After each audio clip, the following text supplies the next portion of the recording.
नमस्ते दोस्तों, आज हम बात करने वाले हैं एक ऐसे टॉपिक की जो हर इंडियन को कंसर्न करता है, अरुणाचल प्रदेश पर चाइना का क्लेम।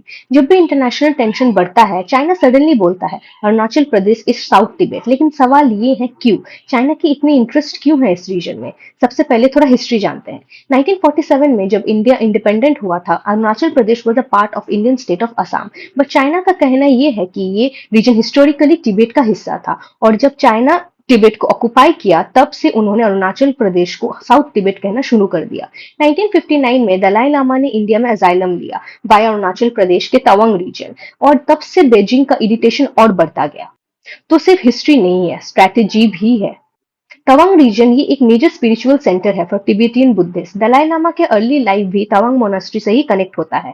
चाइना चाहता है कि उसके रिलीजियस कंट्रोल भी असर्ट हो तिब्बतियन बुद्धिज्म पर, और तवांग उसके लिए सिंबॉलिक है। सिर्फ यही नहीं, मिलिट्री एडवांटेजेस भी है। अरुणाचल प्रदेश एक high altitude sensitive border region है। अगर चाइना ये एरिया कंट्रोल करता है तो इंडिया के नॉर्थ ईस्ट पर डायरेक्ट थ्रेट क्रिएट हो सकता है।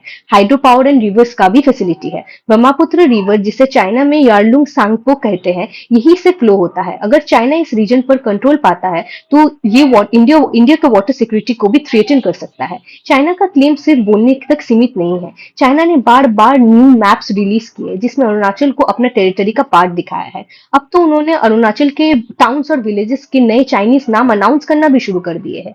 एंड मीनवाइल वो बॉर्डर इंफ्रास्ट्रक्चर रैपिडली बिल्ड कर रहे हैं, roads, tunnels and even villages near line of actual control. ये सब दिखाता है कि चाइना एक slow and steady expansionist policy follow कर रहा है। लेकिन इंडिया भी अब चुप नहीं बैठा है। भारत ने क्लियर कर दिया है Arunachal Pradesh was, is and will always be an integral part of India. Indian army के प्रेजेंस अरुणाचल प्रदेश में स्ट्रांग है, specially post Doklam stand off and recent Tawang clashes.